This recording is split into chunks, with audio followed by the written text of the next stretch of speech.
जय जय श्री सीताराम, जय बालाजी महाराज। प्रेम से बोलो भक्तों, श्यावर रामचंद्र की जय, पवन पुत्र हनुमान की जय।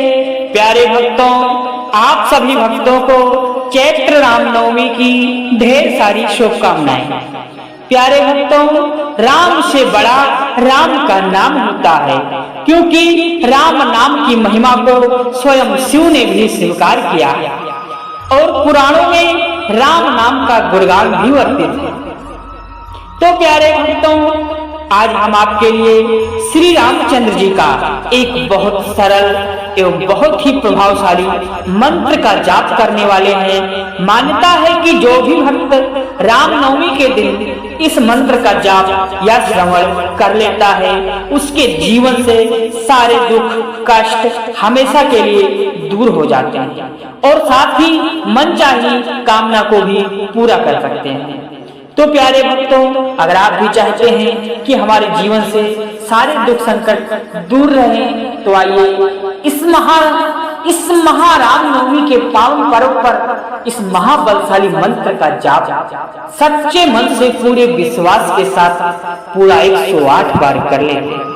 लेकिन उससे पहले अगर आप भी चाहते हैं कि भगवान श्री रामचंद्र जी की कृपा आप पर हमेशा के लिए बनी रहे, तो दिल से एक लाइक इस वीडियो को अवश्य करें और कमेंट बॉक्स में जय श्री राम, जय हनुमान जी महाराज लिखकर अपनी हाजिरी लगाना बिल्कुल भी न भूलें। आइए इस महाबलशाली मंत्र का जाप पूरा 108 बार कर लेते हैं। लोकाभिरामं रणरंगधीरं राजीव नेत्राम रघुवंशनाथं कारुण्यरूपं करुणाकरन्तं श्रीरामचन्द्रं शरणं प्रपद्ये। लोकाभिरामं रणरंगधीरं राजीवनेत्रं रघुवंशनाथं कारुण्यरूपं करुणाकरन्तं श्रीरामचन्द्रं शरणं प्रपद्ये। लोकाभिरामं रणरंगधीरं राजीवनेत्रां रघुवंशनाथं कारुण्यरूपं करुणाकरन्तं श्रीरामचन्द्रं शरणं प्रपद्ये। लोकाभिरामं रणरंगधीरं राजीवनेत्रं रघुवंशनाथं कारुण्यरूपं करुणाकरन्तं श्रीरामचन्द्रं शरणं प्रपद्ये। लोकाभिरामं रणरंगधीरं राजीवनेत्रां रघुवंशनाथं कारुण्यरूपं करुणाकरन्तं श्रीरामचन्द्रं शरणं प्रपद्ये। लोकाभिरामं रणरंगधीरं राजीवनेत्रं रघुवंशनाथं कारुण्यरूपं करुणाकरन्तं श्रीरामचन्द्रं शरणं प्रपद्ये। लोकाभिरामं रणरंगधीरं राजीवनेत्रां रघुवंशनाथं कारुण्यरूपं करुणाकरन्तं श्रीरामचन्द्रं शरणं प्रपद्ये।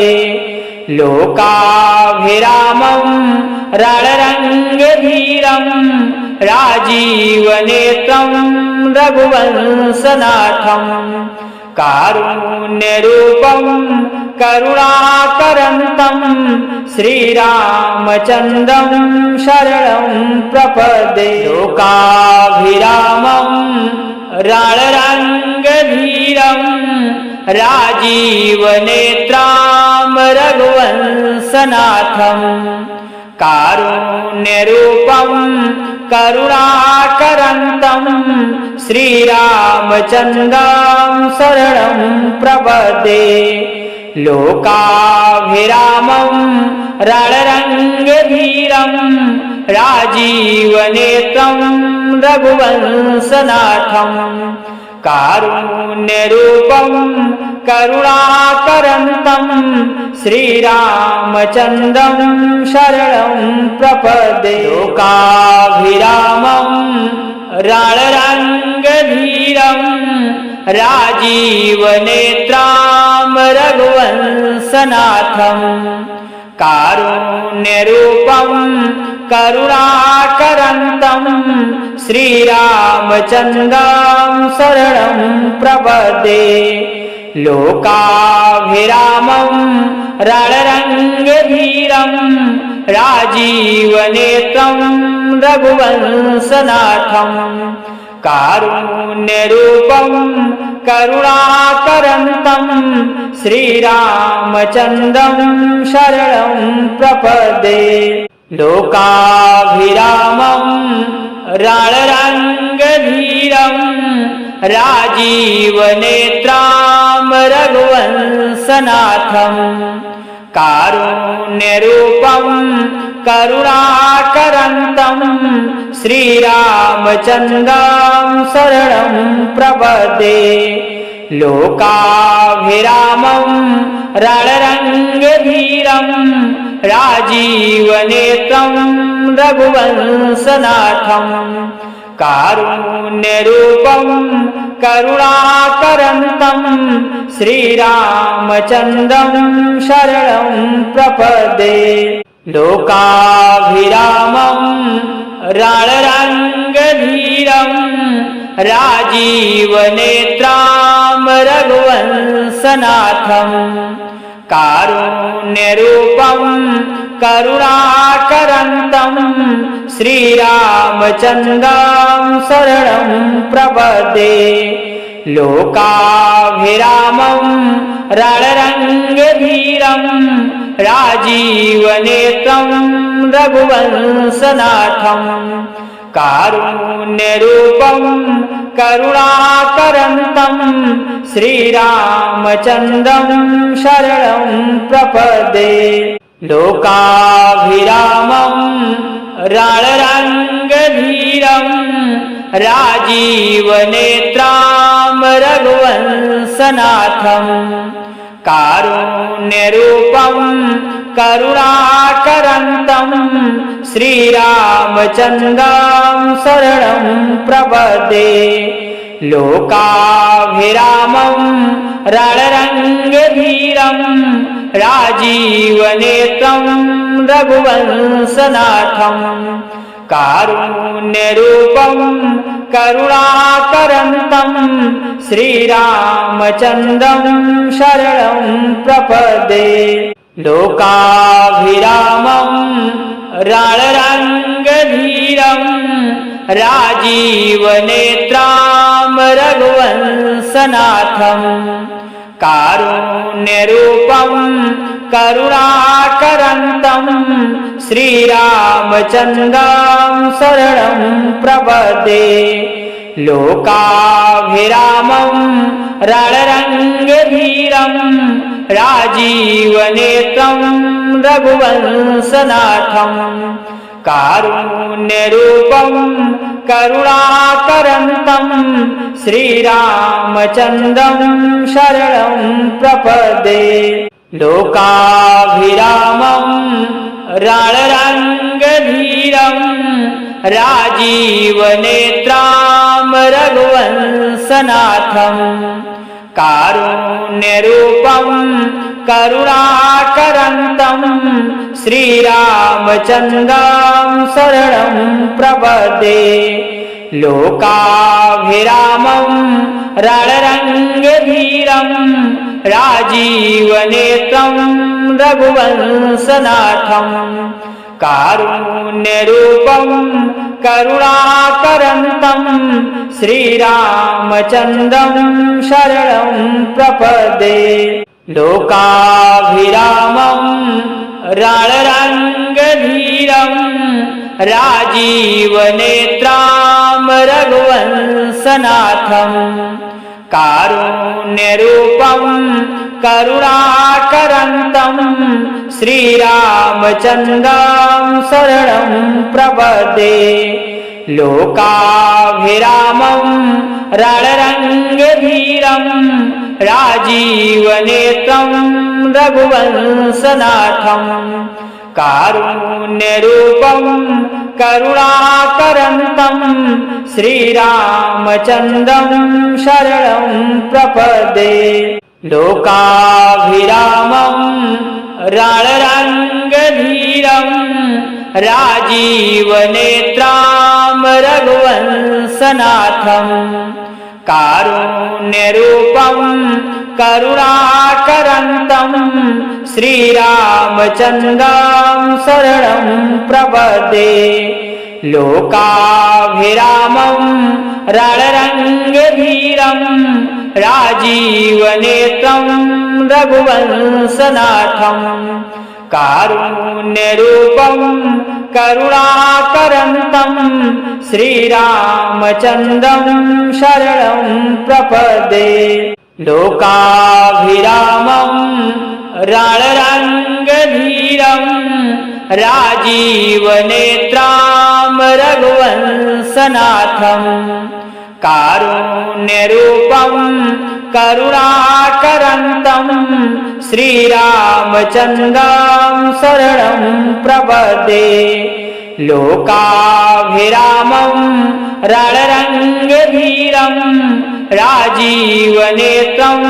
रघुवंशनाथं कारुण्यरूपं करुणाकरन्तं श्रीरामचन्द्रं शरणं प्रपद्ये लोकाभिरामं रणरङ्गधीरं राजीवनेत्रं रघुवंशनाथं कारुण्यरूपं करुणाकरन्तं श्रीरामचन्द्रं शरणं प्रपद्ये लोकाभिरामं रणरङ्गधीरं राजीवनेत्रं रघुवंशनाथं कारुण्यरूपं करुणाकरन्तं श्रीरामचन्द्रं शरणं प्रपद्ये लोकाभिरामं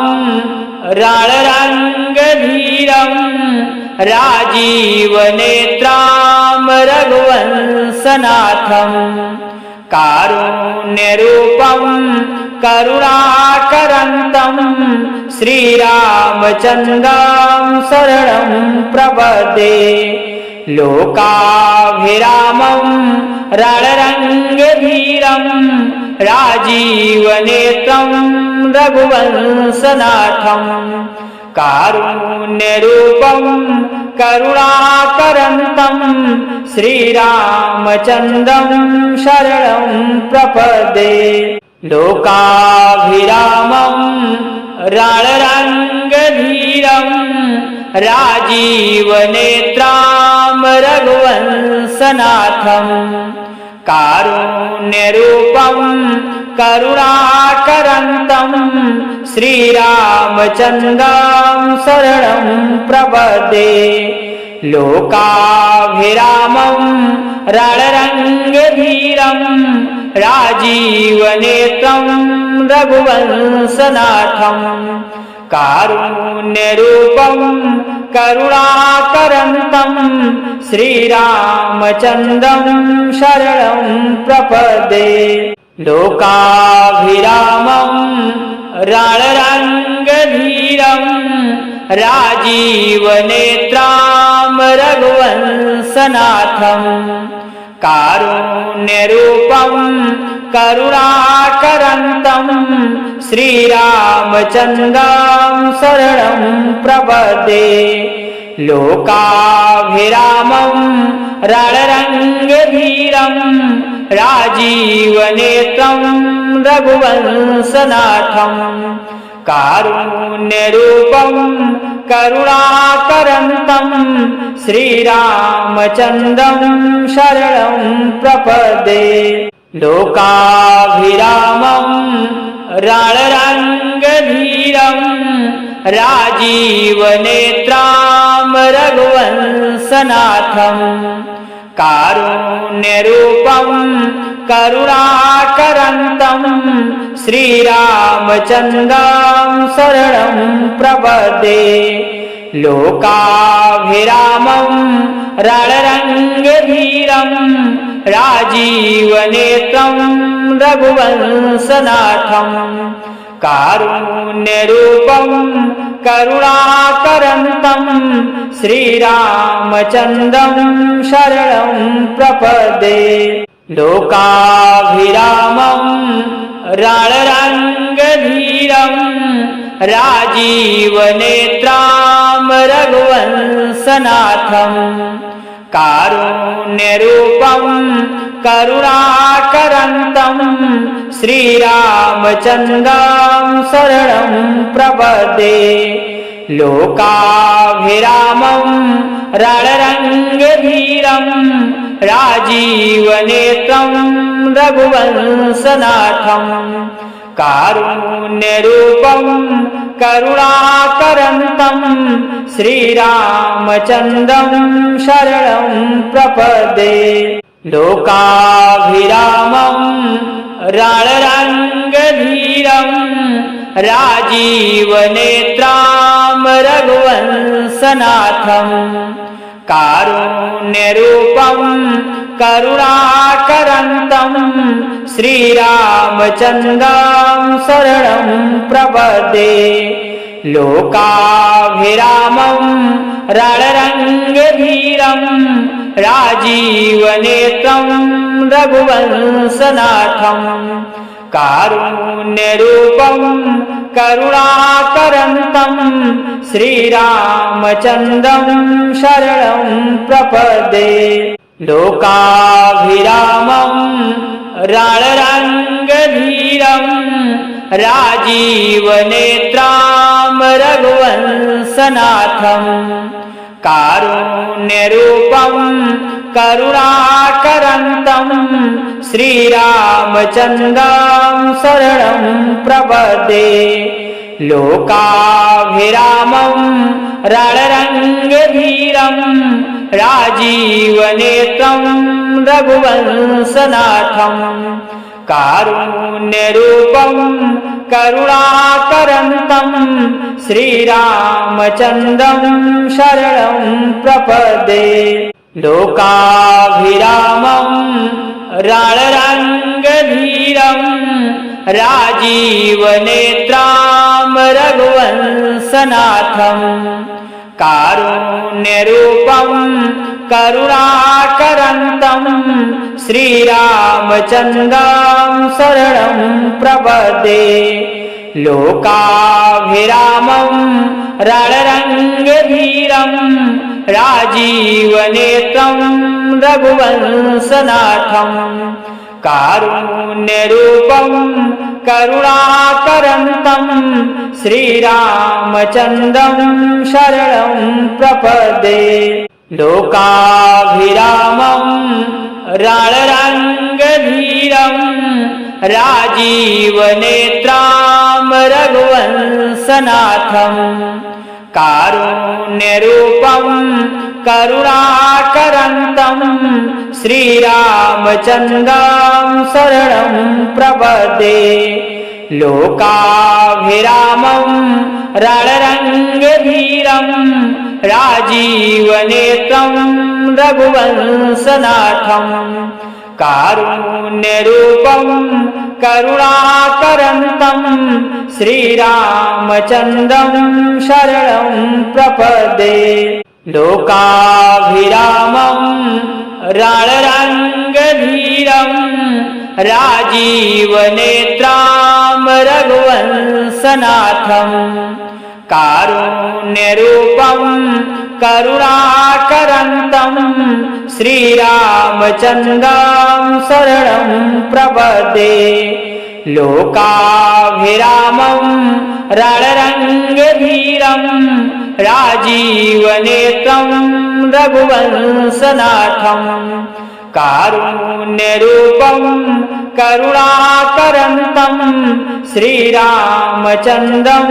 शरणं प्रपद्ये लोकाभिरामं रणरङ्गधीरं राजीवनेत्रां रघुवंशनाथं कारुण्यरूपं करुणाकरन्तं श्रीरामचन्द्रं शरणं प्रपद्ये लोकाभिरामं रणरङ्गधीरं राजीवनेत्रं रघुवंशनाथं कारुण्यरूपं करुणाकरन्तं श्रीरामचन्द्रं शरणं प्रपद्ये लोकाभिरामं रणरङ्गधीरं राजीवनेत्रां रघुवंशनाथं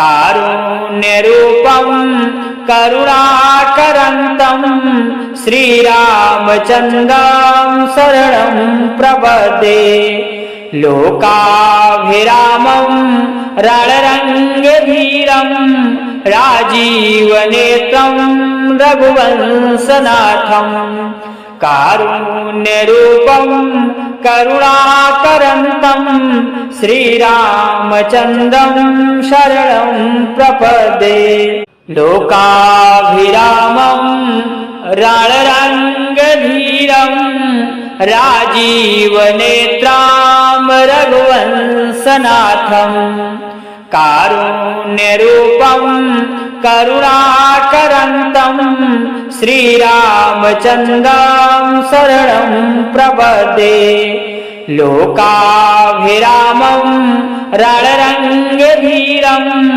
राजीवनेत्रं रघुवंशनाथं कारुण्यरूपं करुणाकरन्तं श्रीरामचन्द्रं शरणं प्रपद्ये लोकाभिरामं रणरङ्गधीरं राजीवनेत्रां रघुवंशनाथं कारुण्यरूपं करुणाकरन्तं श्रीरामचन्द्रं शरणं प्रपद्ये लोकाभिरामं रणरङ्गधीरं राजीवनेत्रं रघुवंशनाथं कारुण्यरूपं करुणाकरन्तं श्रीरामचन्द्रं शरणं प्रपद्ये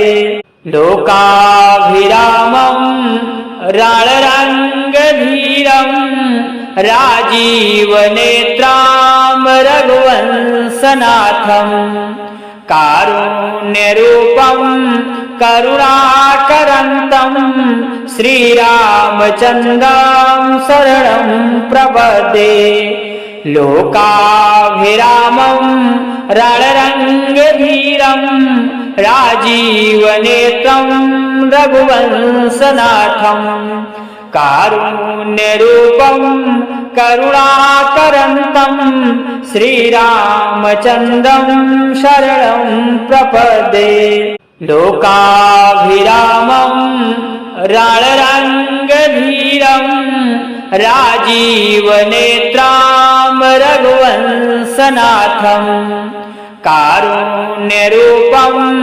करुणाकरन्तं श्रीरामचन्द्रं शरणं प्रपद्ये लोकाभिरामं रणरङ्गधीरं राजीवनेत्रं रघुवंशनाथं कारुण्यरूपं करुणाकरन्तं श्रीरामचन्द्रं शरणं प्रपद्ये लोकाभिरामं रणरङ्गधीरं राजीवनेत्रां रघुवंशनाथं कारुण्यरूपं करुणाकरन्तं श्रीरामचन्द्रं शरणं प्रपद्ये लोकाभिरामं रणरङ्गधीरं राजीवनेत्रं रघुवंशनाथं कारुण्यरूपं करुणाकरन्तं श्रीरामचन्द्रं शरणं प्रपद्ये।